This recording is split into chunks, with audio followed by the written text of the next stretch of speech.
자, 15장은 자기 결합회로입니다. 그러니까 어떤 코일에 도선이나 코일에 전류가 흐르면은 자장이 발생하죠. 자장이라는 건 여러분 자석을 잘 알 거니까 그 자장이 발생하고 그 자장에 의해서 두 개의 회로가 연결되는 걸 갖다가 우리는 결합회로라고 얘기를 합니다. 그러면은 먼저 우리가 앞에서 배웠던 인덕터에 대해서 생각을 해봅시다. 어떤 코일이 이렇게 있으면은 한 번만 이렇게 감았을 때 전류 I가 흐르게 되면요, 이 전류는 DC가 돼도 되고 AC가 돼도 무방합니다. 그러니까 전류가 시간에 따라서 변하든 안 변하든 전류가 흐르게 되면은 여기에서 이렇게 자속이 발생을 해요. I가. 그래서 이 자속의 밀도는 흐르는 전류에 비례하게 됩니다. 직선적으로 이렇게 만약에 도선이 있어서 전류가 I가 이렇게 흐르면은 자속은 원 방향으로 이렇게 발생을 하고, 전류가 원 방향으로 이렇게 돌게 되면은 자석은 직선적인 방향으로 발생을 하게 됩니다. 그래서 발생되는 자속하고 흐르는 전류하고는 항상 비례적인 관계를 만족하고요. 따라서 이것을 한 번 감았을 때가 파이가 나오면은, 그럼 한 번 더 감게 되면은 두 배가 되고, 그래서 감는 수에 따라서 발생하는 수가 비례하게 됩니다. 그래서 여기서 발생되는 파이는 흐르는 전류 I와 보면은 I에 대해서도 비례하지만은 턴수에 대해서도 비례한다.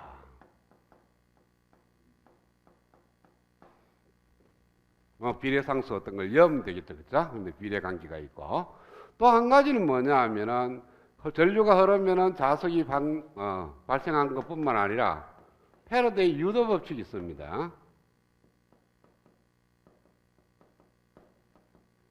뭐냐 하면은 이런 코일이 있는데 코일에 들어가는 자석이 있다. 그러니까 이 자석은 어디서 생기는 관계없어요.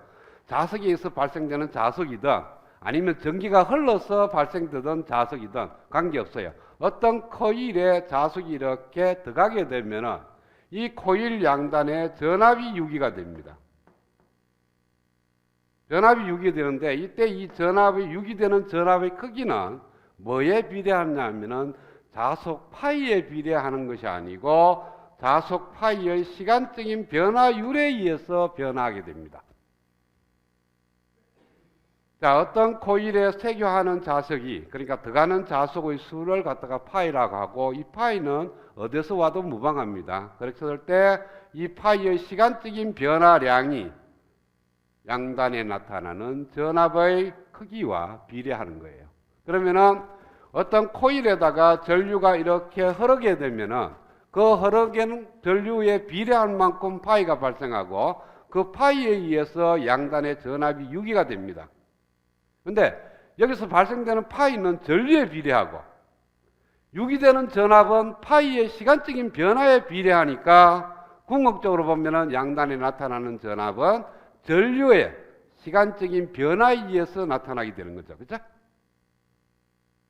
그러니까 자기 코일에다가 내가 코일을 갖다가 이렇게 감았어요. 감아서 이렇게 M회를 감았습니다.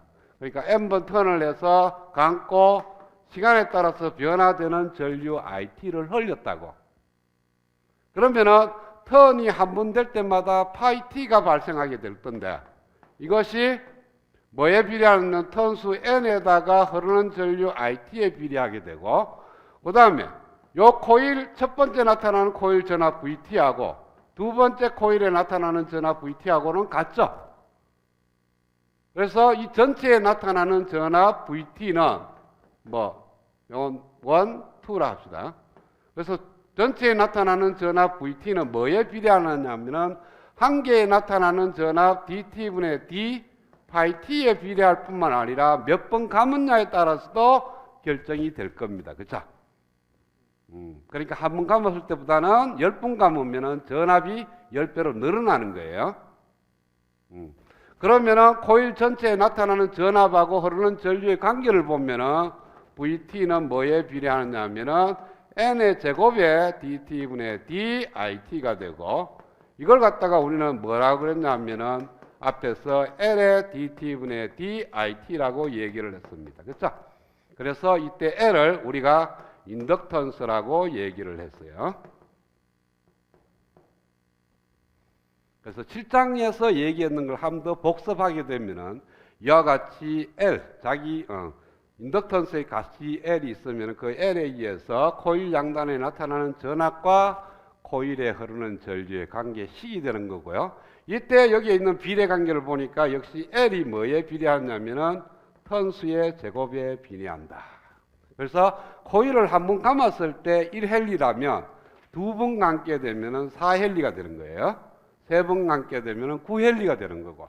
그러니까 코일 내부에 어떤 물질이 있느냐에 따라서도 인덕터의 값이 달라지지만 턴수에 의해서 바로 제곱에 비례한다는 거. 이게 인덕턴스의 개념인데 지금 얘기하는 것은 상호 인덕턴스를 얘기를 하려고 합니다. 그러니까 인덕턴스의 성분이 두 개가 있는데 이와 같이 L이 있고 지금 내가 얘기하고자 하는 상호 인덕턴스 M이라는 것이 있어요.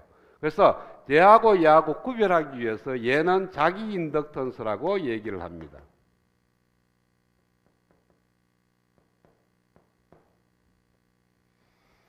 자, 어떤 코일을 이렇게 감았어요. 감아서 전류를 흘렸습니다. 흘리면은 여기에서 어떤 자속 파이 T가 발생을 해요. 발생을 하는데 이 자속이 어떻게 되느냐 하면은 이렇게 움직이고 이렇게 움직일 거예요.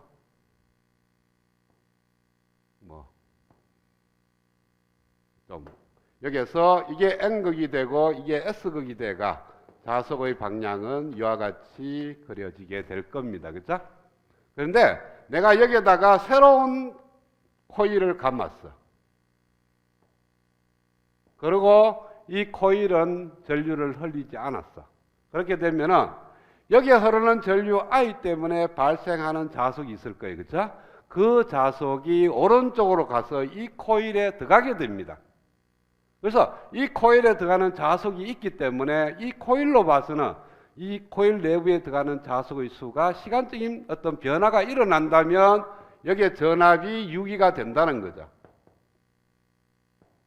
그러니까 전류는 여기 흘렀는데 이쪽 코일에 전류가 흘렀는데 이쪽 코일에서 발생하는 자속이 이쪽 코일로 감으로 인해서 이쪽 코일 양단에 전압이 나타난다는 거예요. 그러니까 이쪽 코일과 이쪽 코일은 정기적으로 전혀 별개의 것입니다. 끊어졌어요. 끊어졌는데 단지 여기서 발생하는 자속 때문에 이쪽 코일에 가게 되고 이쪽 코일의 그 자속 때문에 전압이 나타나기 때문에 이 코일과 이 코일이 실질적으로 보면 결합이 되어 있는 상태예요. 그렇게 결합된 회로를 갖다가 우리는 자기 결합 회로라고 얘기를 합니다. 그러니까 전류가 어떻게 이쪽 코일에 흐르던 전류가 이쪽 코일로 가는 건 아니에요. 전류는 이 자체에서 놀고 이 흐르는 전류에 의해서 발생되는 자속이 이쪽 코일에 가서 이 코일에 세교하는 자석 수가 시간적으로 변화가 일어나서 이 양단에 전압이 나타난다. 그래서 이쪽 코일과 이쪽 코일이 자속에 의해서 결합된 회로, 그래서 자기 결합 회로라고 얘기를 합니다.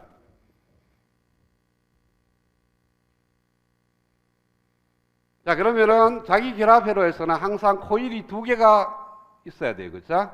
그래서 코일이 이렇게 두 개가 있습니다.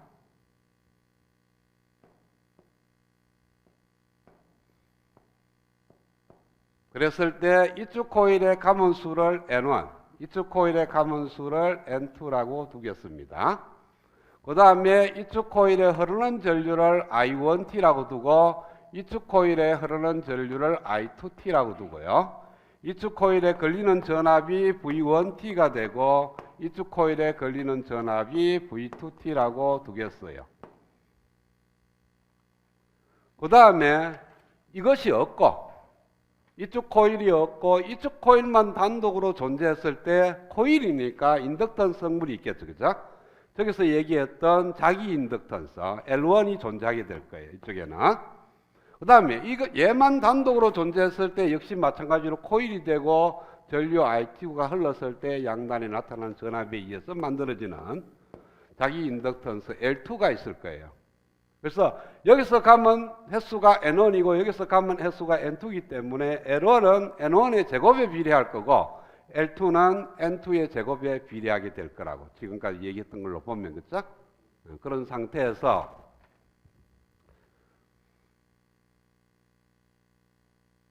자, 여기에서 내가 얘기하는 것은 여기서 발생되는 자속수를 파이1t라고 두겠습니다. 그래서 파이1t는 I1에 의해 코일 1에서 발생하는 자속수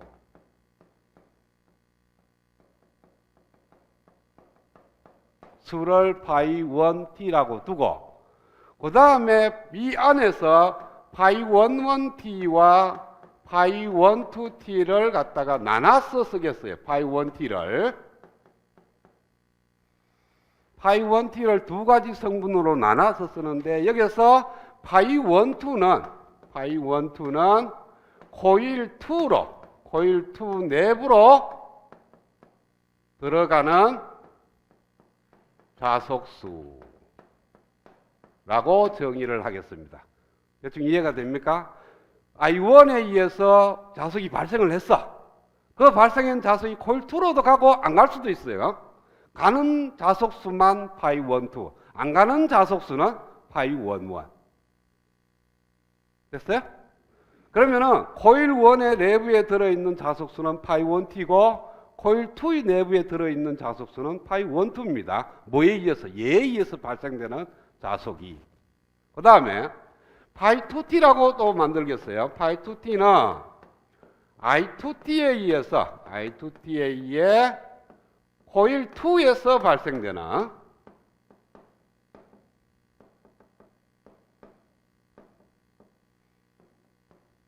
자속수를 파이2라고 두고 역시 파이2t도 두 개의 성분으로 나누고 있습니다. 파이21과 파이22로. 그러면은 파이21t라는 것은 뭐냐 하면은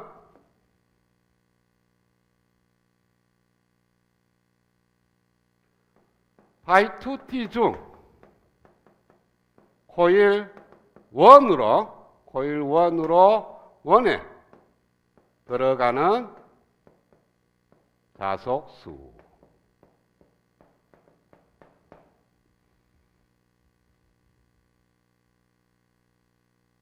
됐어요? 자, 그러면 이와 같은 과정을 갖고 전류 I1과 I2가 있을 때 파이1t와 파이2t, 파이12t와 파이21t에 대해서 우리가 정의를 해봅시다. 그러면은 파이1t라는 것은 뭐에 비례하냐 그러면은 I1t에 비례할 뿐만 아니라 코일 1에 몇 번 감느냐에 의해서도 비례되게 될 거예요. 그렇죠?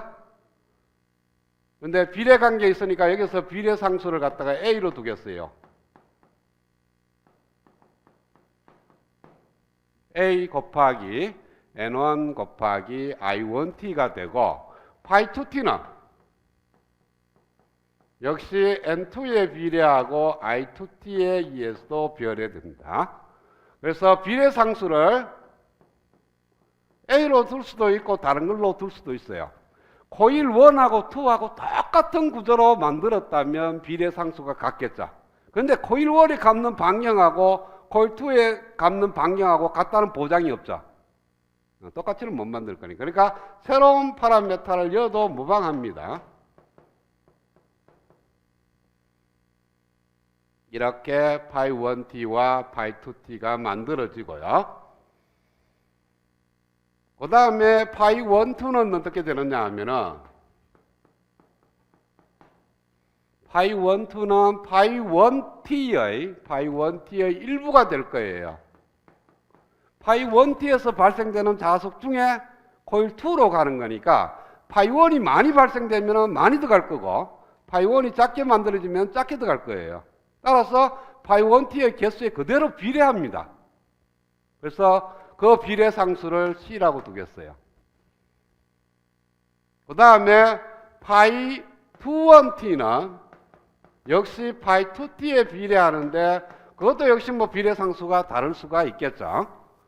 C와 D로 두겠습니다. 그러면은 코일 1에 들어있는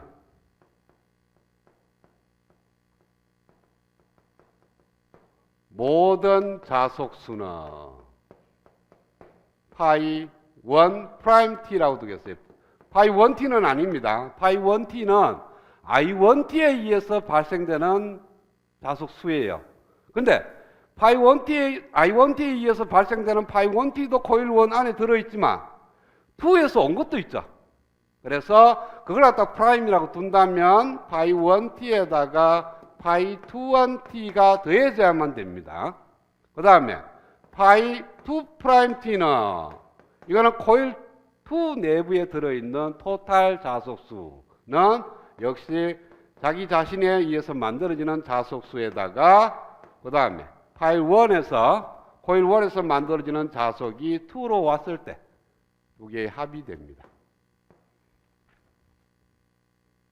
그러면은 코일 1에 유기되는 전압 V1T는 코일 1에 들어가 있는 자속수의 시간적인 변화 비례에서 비례하기를 dt분의 d 파이 1 프라임 t에 대해서 몇 번 감았냐가 또 중요한 거지, 그쵸? 그래서 비례상수를 쓴다면 이제 d까지 썼으니까 e dt분의 d 파이 1 프라임 t. 그 다음에 v2t는 똑같은 방법으로 e f의 dt분의 d 파이 2 프라임 t 이렇게 될 겁니다. 뭐가 빠졌죠? 여기 N1하고 N2가 빠졌네. 비례상수만 넣는 게 아니고 N1 곱하기 dt분의 d 파이 1 프라임 t 여기는 N2의 dt분의 d 파이 2 프라임 t. 자, 이래 놓고 여기에 있는 파이 1 프라임 t 대신에 얘를 넣고 얘 대신에 얘를 넣고 그래서 최종적으로 I1과 I2의 관계식으로 넘어가려고 그래요. 자석은 이제 싹 다 빠져버리고. 그럴 수 있죠, 그죠? 어차피 출발이 전류로부터 출발해가 중간에 자석이 생겨서 그 자석에 의해서 전압으로 왔으니까 출발 전류로부터 최종적으로 전압 V로 바로 관계식을 구하려고 그래요. 그러면은 V1T는 비례상수가 E이고 N1 곱하기 dt분의 d 파이 1 프라임은 dt분의 d 파이 1t 플러스 dt분의 d 파이 2t가 되고요. 그러면은 dt분의 d 파이 1t인데 파이 1t가 뭐냐 하면은 A의 N1의 I1t예요. A의 N1의 I1t 플러스 dt분의 d 파이 2t거든요. 파이 2t는 d, 이거는 dt의 d가 아니고 비례상수 d입니다. 거기에다가 파이 2니까 얘를 들어가야 돼요. 그래서 bd n2의 i2t 이게 v1t입니다. 이걸 풀었으면은 이렇게 곱해 들어가면은 a 곱하기 e 곱하기 n1의 자성에 dt분의 d i1t 플러스 이렇게 곱해 들어가면은 이 b d의 n1 곱하기 n2 곱하기 dt분의 d i2t 이렇게 두고 이걸 갖다가 L1이라고 정의를 하고요. D에 있는 것을 M에 2에서 1으로 오는 거예요. 전류 1, 2 dt분의 di2t라고 만들어 정의를 합시다. 여기서 L1의 정의는 AE의 N1의 자성, 그 다음에 M1, 2는 E, B, D의 N1 곱하기 N2 이렇게 하는데 사실은 A, B, C, D, E 값이 우리가 임의로 만드는 비례상수이기 때문에 아무런 의미가 없습니다. 단지 N1이라는 상수가 있는데 우리가 얘기하는 자기 인덕턴스 7장에서 나온 코일 1 자체에서 만들어지는 인덕턴스인데 그것이 코일 1에 몇 번 감았냐의 제곱에 비례하고, 그 다음에 얘는 뭐냐 하면 감아봐요. 코일 2에 흐르는 전류의 시간적인 변화에 의해서 코일 1에 발생되는 전압입니다. 그래서 여기에서 M12라고 적어놨는데 코일 2에 흐르는 전류 때문에 코일 1에 발생되는 전압 성분. 그래서 M12로 하는데 M12의 값은 이렇게 썼는데 크게 중요한 건 없고요. 여기에 있는 N1 곱하기 N2이기 때문에 코일 1의 가문수와 코일 2의 가문수의 곱에 비례한다. 그런 의미입니다. 그래서 여기서 말하는 M12는 바로 상호 인덕턴스를 의미해요. 이 상호 인덕턴스인데 이 M12라는 것은 코일 2에 흐르는 전류 때문에 코일 1에 유기되는 전압 성분을 M12라 그러고, 좀 이따가 하면은 M21이 있을 거예요. M21은 뭡니까? 코일 1에 흐르는 전류 때문에 코일 2에 유기되는 전압으로 바뀌게 되는 겁니다. 자, 그러면은 V1에 대해서는 이와 같은 관계식을 만들어지고요. 그 다음에 코일 2로 가게 되면은 똑같은 식이니까 나는 여기 안 쓸 수가 없네요. 지울 수가 없고, 따라서 V2t를 구하면은 V2t는 Fn2의 dt분의 d 파이 프라임 파이 2 프라임 그러니까 F의 n2의 dt분의 d 파이 2 프라임 t 이런 식으로 쭉 전개를 하면은 이것처럼 이렇게 다 대입해서 하면은 어떻게 나오냐 하면은 m 아까 여기서는 1, 2니까 m21의 dt분의 di1t 플러스 L2의 dt분의 di2t 이런 식으로 나오고, 여기서 M12는 N1과 N2의 곱에 비례하고 L2는 N2의 자승에 비례한다. 이 정도만 알고 있으면 돼요. 어차피 A, B, C, D 들어가는 이런 비례 상수들은 인위적으로 우리가 도입한 거니까 아무런 의미가 없어요. 그러니까 코일을 어떤 구조로 감았느냐, 코일과 코일 사이에 간격을 뒀느냐, 아니면 어깨 만들었느냐, 그 다음 코일 내에 철심을 박았느냐 안 박았느냐 이런 식으로 해서 이런 비례 상수들이 결정이 되는 거니까 그렇게 중요한 팩터는 아니고, 정기적 회로에서는 이것은 자기적으로 보면 굉장히 중요한 팩터지만은 회로적으로 보면 사실은 이식 하나하고 V1t는 이식하고 V2t는 이렇게 된다. 이게 제일 중요한 거예요. 그랬을 때 여기서 말하는 M21도 역시 상호 인덕턴스다.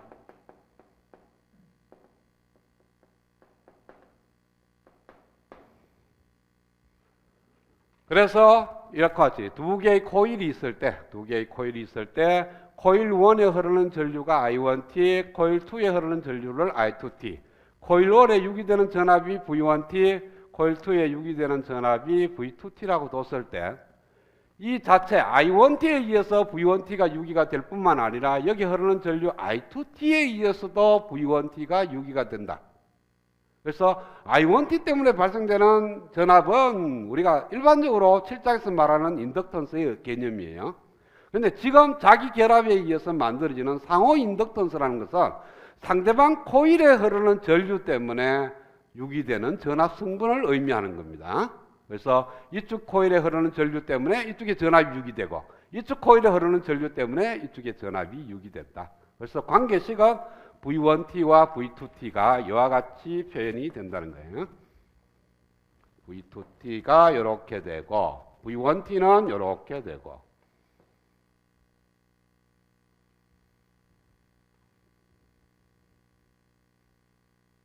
자, 그러면 중간에 이제 자석은 싹 다 빼먹어버리고, 자석의 개념은 다 빼버리고 V1T 결론적으로 이렇게 쓸 수가 있다는 거예요. dt분의 d I1t 플러스 m의 1, 2의 dt분의 d I2t가 되고, 그 다음에 V2t는 M21의 dt분의 d I1t 플러스 L2의 dt분의 d I2t 이렇게 두 가지 방정식이 만들어진다.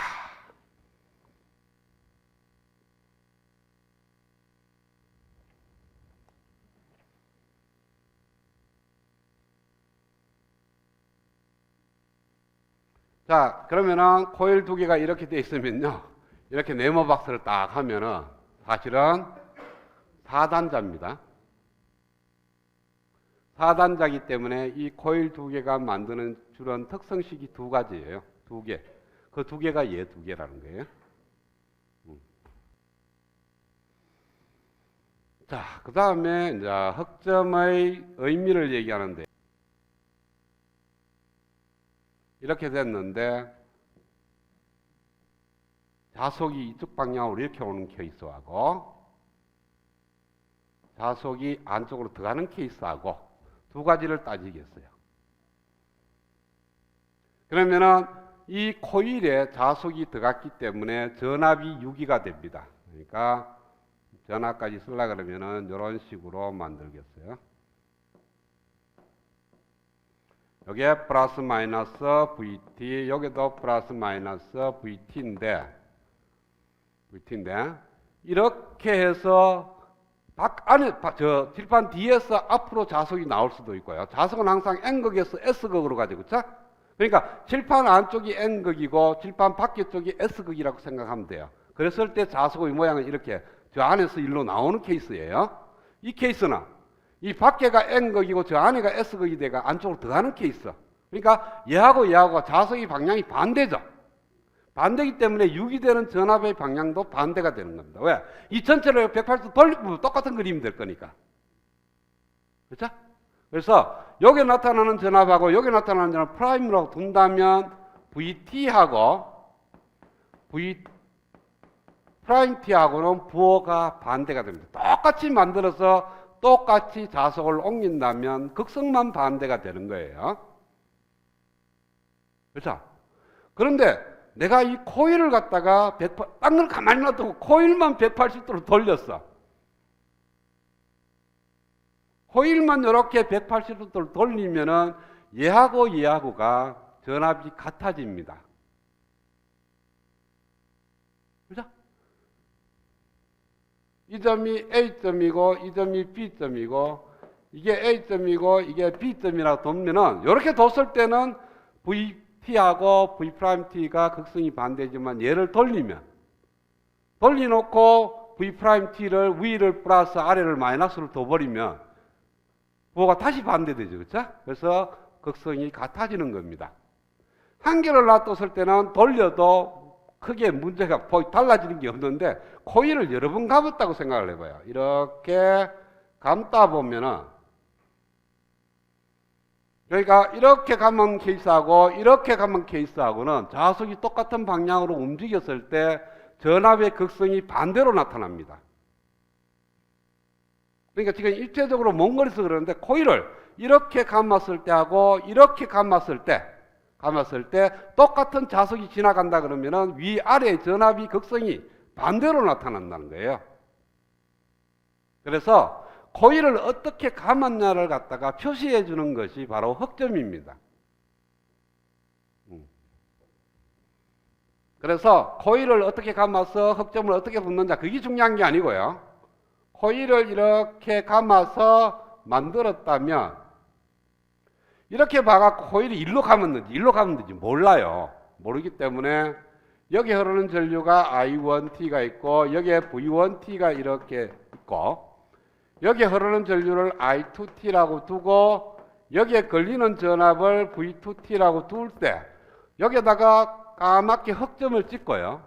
여기에 흑점을 찍을 수가 있습니다. 이렇게 흑점이 있는 케이스는 코일을 어떻게 감았는데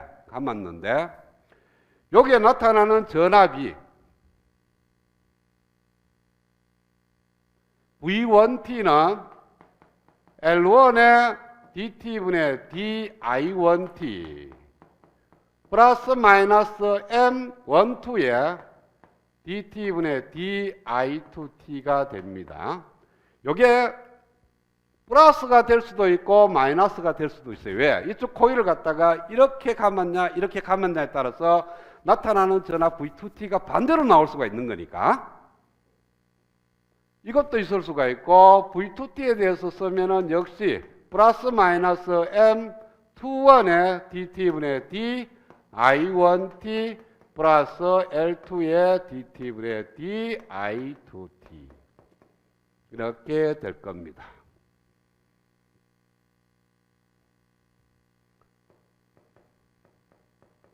자, 여기에 있는 거하고 여기에 있는 거는 부호가 더하기 빼기가 안 됩니다. 아무리 코일을 반대로 감아도 코일을 이렇게 감아갖고 위에서 전류를 흘리면 자석이 위로 항해해서 전압이 유기가 되면은 그럼 반대로 감으면 왜 되냐면은 전압만 극성이 반대가 되는 게 아니고요. 반대로 감아버리면 전류 흐름기에 따라서 자석도 반대 방향으로 가버려요. 그 전류에 의해서 발생되는 자석은. 그러니까 코일 1에 이렇게 감은 걸 갖다가 이렇게 감는다 하더라도 이 전류에 의해서 나타나는 전압의 극성은 안 달라져. 왜? 이렇게 감은 거하고 이렇게 감은 거 자석이 가만히 있으면 극성이 반대가 되는데 반대로 가보면은 이 전류에 의해서 자석도 반대로 나타나요. 그렇죠? 감은 거에 의해서. 그러니까 이렇게 감았으면은 자석이 이렇게 방향이 가는데 반대로 감으면은 밑으로 간다고. 그래서 자기 인덕턴스 때문에 나타나는 이 성분은 부호가 안 바뀝니다. 어떻게 감든 간에.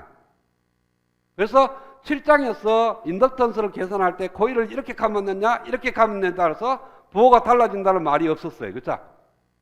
그러니까 자기 인덕턴스 때문에 나타나는 성분은 부호가 안 바뀝니다. 그런데 상호 인덕턴스는 그게 아니라는 거죠. 여기에서 나타나는 전압은 이거 자체에서 나타나는 전압이 있을 뿐만 아니라 뒤에 있는 이 항은 I2 때문에 발생되는 자석이 코일 1에 오는 거니까 얘는 만들어지는 것은 이 코일이 이렇게 감기든 이렇게 감기든 관계없죠. 왜? 이쪽 코일에서 만들어지는 자석이니까. 그래서 이걸 갖다가 반대 방향으로 가버리면은 전압의 극성이 반대로 나타나는 거예요. 그래서 플러스일 수도 있고 마이너스일 수도 있습니다. 근데 이런 케이스는 가만히 보면요. 여기에 흐르는 전류 I2에 의해서 전류가 이렇게 흐르면은 얘가 플러스점에서 여기가 플러스로 유기가 되죠. 그렇죠? 이 I2라는 전류 때문에 자기 인덕턴스로 인해서 V2가 유기되는 것은 이쪽에가 플러스가 유기가 됩니다. 맞죠? 예식을 생각하지 말고 요 앞에 있는 요 기호를 지금 생각하려고 그러는데 이게 단독으로 존재. 이게 이쪽 코일은 없고 이쪽 코일만 있다고 생각을 해봐요. 이쪽 코일만 있는데 전류가 이렇게 흘렀을 때 전압이 플러스가 흘러 들어오는 쪽이 유기되고 흘러나가는 쪽이 마이너스 전압이 유기가 됩니다. 그러면은 여기가 플러스가 되는 쪽이 흑점이 있는 쪽이에요. 그러면은 V1에 유기될 때도 전압이 흑점이 있는 쪽이 플러스로 유기가 됩니다. 그래서 흑점을 이렇게 찍어 놔놓으면은 얘가 플러스가 돼요. 그런데 내가 흑점을 갖다가 이렇게 찍어 놨어. 그러면은 이렇게 코일 2의 전류 I2가 이렇게 흐르면은 플러스가 흑점 없는 쪽이 플러스가 유기가 됩니다. 그러면 이쪽에 와서도 이쪽에가 플러스가 유기가 돼요. 흑점이 없는 쪽에. 그래서 V1T를 갖다가 줄이는 역할을 해주는 거니까 빼기가 됩니다. 그러니까 지금은 이런 케이스일 때는 둘 다 플러스가 돼요. 그런데 이것이 만약에 흑점이 이렇게 상호간에 흑점이 연결되어 있다. 그러면은 어떻게 써야 되느냐 하면은 V1T는 L1의 dt분의 di1 마이너스 m 1,2의 dt분의 di2 또 V2T는 마이너스 m의 2원의 dt분의 di1 플러스 L2의 dt분의 di2 이렇게 부호가 마이너스가 되는 거예요. 그러니까 지금 흑점을 그런 식으로 찍어놨다. 코일이 어떻게 감았느냐에 따라서 코일을 이렇게 감았다 말을 안 하니까 코일의 감은 방향을 이 흑점으로 정의를 하겠다는 거예요. 그러니까 코일을 내가 이렇게 감아서 흑점이 여기에 있는 이런 거 다 중간에 다 버리고 코일이 감는 방향에 따라서 전압의 극성이 반대로 나타나니까 그러니까 코일을 어떻게 감았다고 말을 안 하고 회로적으로 흑점을 이렇게 찍어버리면 여기에 나오는 이 앞에 플러스도 될 수 있고 마이너스 될 수 있는데 플러스로 쓰겠다는 거예요. 그리고 흑점이 이렇게 지그재그로 되어 있으면 이걸 마이너스로 쓰겠다는 거지. 그러니까 실질적으로 우리가 얘기할 때는 코일이 두 개가 있는데 얘 코일은 1로 감았고 얘 코일도 이렇게 감았다 할 수도 있고 얘 코일은 이렇게 감았고 얘 코일은 이렇게 감았다. 코일의 방향을 얘기해 줘야 되는데 너무 많으니까 기니까 그냥 흑점으로 정의를 하겠다는 거예요. 그러니까 사용자는 전기 회로를 하는 사람은 감는 방향은 생각하지 말고 흑점에 따라서 여기에 있는 부호가 달라진다. 그러니까 방금 얘기했듯이 V1T에 나타나는 전압은 I1T에 의해서도 나타나고 I2T에 의해서도 나타납니다. 그렇죠? 그래서 I1T에 의해서 나타나는 것은 자기 인덕턴스에 의해서 나타나고 그거는 감은 거하고는 전혀 무관합니다. 흘러 들어오는 쪽이 플러스 흘러나가는 쪽이 마이너스로 그냥 유기가 돼. 그냥 평소에 우리가 있는 인덕터하고 똑같은 거니까. 그렇게 되고 여기 흐르는 전류 I2 때문에 유기되는 전압이 있습니다. 그 성분은 어떻게 감았냐에 따라서 달라지는데 그걸 갖다가 어떻게 정의하느냐 하면 I2T가 흐르면 이 코일 2에 I2T 때문에 유기되는 전압이 있을 겁니다.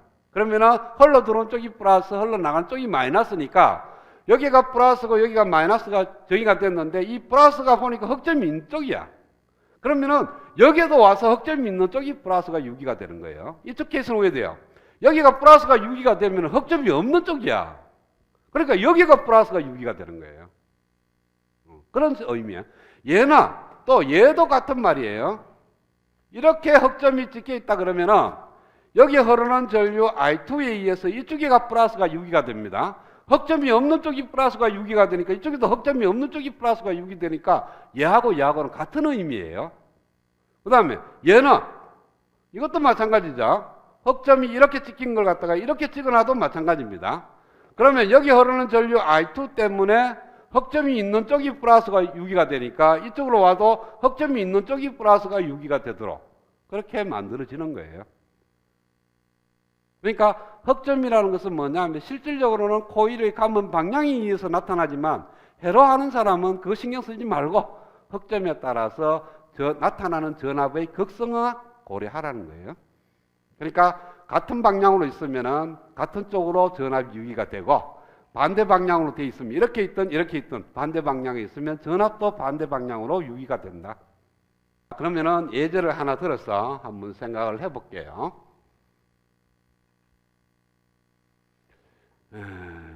15-1번을 보면은 코일이 이렇게 두 개가 감겼어요. 그래서 여기가 IT라는 전류가 흐르는데 여기에 나타나는 전압을 VT로 보여요. 그리고 여기가 흑점이 여기 있고 여기 있어요. 그 다음에 여기가 갖고 있는 자기 인덕턴스가 L1이고 여기가 만들어지는 인덕턴스가 L2가 있고 여기서 여기로 가는 거 있고 여기서 여기로 가는 게 있는데 여기에 흐르는 전류 때문에 여기에 유기되는 전압은 M21이 되고 여기에 흐르는 전류 때문에 여기로 유기되는 전압은 1, 2가 됩니다. 그렇죠? 그런데 일단 증명은 나중에 하겠지만 지금 써먹을게요. M12 하고 M21이 같습니다. 그걸 갖다가 그냥 M으로 두겠다는 거예요. 저거 같아지는 것은 나중에 증명을 할게요. 지금 증명이 됐다고 보고 쓰겠어요. 지금까지는 여기 보면은 M1, 2고 여기는 M21이죠. 그렇죠?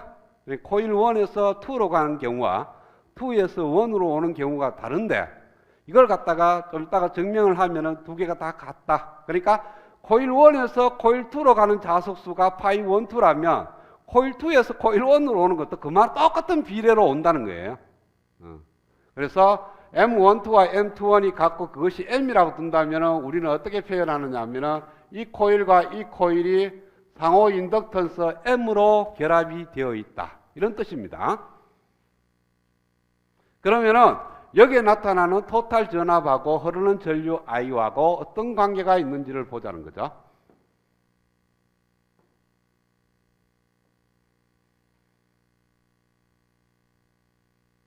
자, 그러면은 코일 1에 나타나는 전압을 V1T라고 두고요. 코일 2에 나타나는 전압을 V2T라고 둔다면 키로프 전압 법칙에 의해서 이렇게 쓸 수가 있을 거예요. 그렇죠? 그 다음에 V1T는 L1에 의해서 나타나는 성분과 M에 의해서 나타나는 성분 두 가지 성분이 있습니다. L1에 의해서 나타나는 것은 코일 1에 흐르는 전류 때문에 나타나는 거니까 L1의 DT분의 DI1T인데 역시 그게 IT입니다. 지금 IT가 I1T도 되고 I2T도 되는 거니까 더하기가 될지 빼기가 될지는 잘 모르겠죠. 그쵸? 자, 더하기인지 빼기인지를 한번 보자고요. 그러면은 코일 2에 흐르는 전류 때문에 코일 1에 유기되는 전압 성분이니까 코일 2에 흐르는 전류가 IT가 이렇게 흐릅니다. IT가 이렇게 흐르면 여기가 플러스고 여기가 마이너스로 유기가 돼요. 그래서 흑점이 있는 쪽이 유기가 되는 거니까 여기도 흑점이 있는 쪽이 유기되니까 더하기 쪽으로 갑니다. 그죠? 더하기 M에 DT분의 DI2T인데 I2T도 역시 IT예요. 그래서 이거는 보면은 L1 플러스 M의 DT분의 DIT가 됩니다. 그 다음에 V2T를 구하면 자, 여기에 나타나는 전압은 코일 1에 들어가는 전류 때문에 나타나는 전압과 코일 2에 흐르는 전류 때문에 나타나는 전압 성분 두 개의 합인데 코일 1에 흐르는 전류 IT 때문에 이쪽에 플러스 이쪽에 마이너스가 유기가 되니까 흑점이 있는 쪽이 플러스 유기 돼. 따라서 이쪽에도 흑점이 있는 쪽이 플러스가 유기가 되니까 여기가 플러스 더해주는 방향이니까 플러스 M에 DT분의 DI1T인데 I1T가 IT입니다. 플러스 L2에 DT분의 DIT가 돼요. 그래서 이걸 풀면은 M 플러스 L2에 DT분의 DIT가 되는 겁니다. 그러면은 얘하고 얘를 여기다 넣으면은 VT는 L1 플러스 2M 플러스 L2에 DT분의 DIT. 이걸 네모 박스의 하나의 LEQ로 봤다면 상호 인덕턴스를 그냥 단독으로 존재하는 LEQ 하나로 들다 보면은 VT는 LEQ 곱하기 DT분의 DIT죠. 그렇죠? 그것이 얘하고 같아야 되는 거니까 LEQ는 L1 플러스 2M 플러스 L2 이렇게 되는 거예요. 자, L1은 뭐에 비례한다고? N1의 제곱에. L2는 N2의 제곱에. M은 N1 곱하기 N2. 비례상수가 있지만 비례상수가 똑같다 그러니까 앞으로 끄집어내버리면 N1 플러스 N2의 자승이 됩니다. 그렇죠? 자, 그걸 어떤 의미냐면 물리적으로 하면은 여기에다가 내가 코일을 감습니다. 그래서 N1배를 감아 50분을 감아 50분을 감고 잠시 섰다가 30분을 더 감아 그러면은 80분을 감은 거예요. 80분 감았을 때는 단독으로 존재하는 코일이니까 그냥 LEQ가 80분 감은 거에 대한 LEQ예요.